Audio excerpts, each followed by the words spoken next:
Hoje a gente vai mergulhar de cabeça numa história muito poderosa. É sobre amizade, sobre se assumir e sobre aquele caminho que às vezes é bem difícil de consertar as coisas. Vamos tentar entender juntos o que é preciso para reconstruir um laço que se partiu. E a história toda que a gente vai analisar hoje gira em torno dessa pergunta. É a questão central, sabe? O que é que precisa acontecer para consertar uma amizade que foi, assim, profundamente abalada? Bom, para a gente entender a dimensão disso, a gente precisa ir para o ponto de partida. E tudo começa aí, com essas palavras do Lucas, o personagem principal. É ele descrevendo o exato momento da ruptura. Essa é a ferida que precisa ser curada, o instante em que tudo, absolutamente tudo, mudou. Isso nos leva, então, para a primeira parte da nossa análise, a fratura dessa amizade.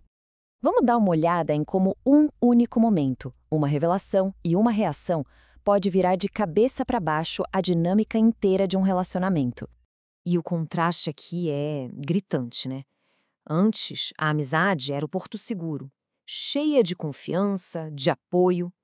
E depois, tudo se resume a essa frase devastadora. O choque, o sentimento de abandono que o Lucas sentiu é quase palpável. A base da amizade deles simplesmente desmoronou ali, naquele instante. Agora vamos avançar um pouco para ver o desenrolar disso tudo. Porque a história não para na reação inicial, claro. A gente vai explorar agora as consequências, as lutas que vieram depois para o Lucas, tanto por dentro quanto por fora. E o peso dessas consequências foi enorme. Não era só a rejeição do melhor amigo. O Lucas estava tendo que lidar com julgamento e piadinha na escola, com um romance novo e todo complicado, e ainda por cima com a culpa de como ele tinha tratado uma outra amiga no passado. É tipo uma tempestade perfeita de pressão emocional. E é bem no meio dessa confusão toda que surge uma ideia fundamental. Essa frase dá uma nova perspectiva sobre a reação do Ian. Será que não foi ódio? Será que foi medo? Ignorância? Isso é importantíssimo porque abre uma porta para a gente pensar que a reação dele talvez tenha vindo de um lugar muito mais complexo do que pura maldade. E essa complexidade toda nos leva ao grande ponto de virada da história, a anatomia de um pedido de desculpas.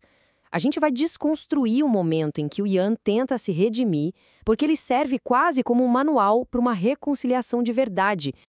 Então, o pulo do gato é como ele faz isso. Dá pra gente dividir em 4 passos essenciais. Primeiro, ele reconhece a dor que causou, sem tirar nem pôr.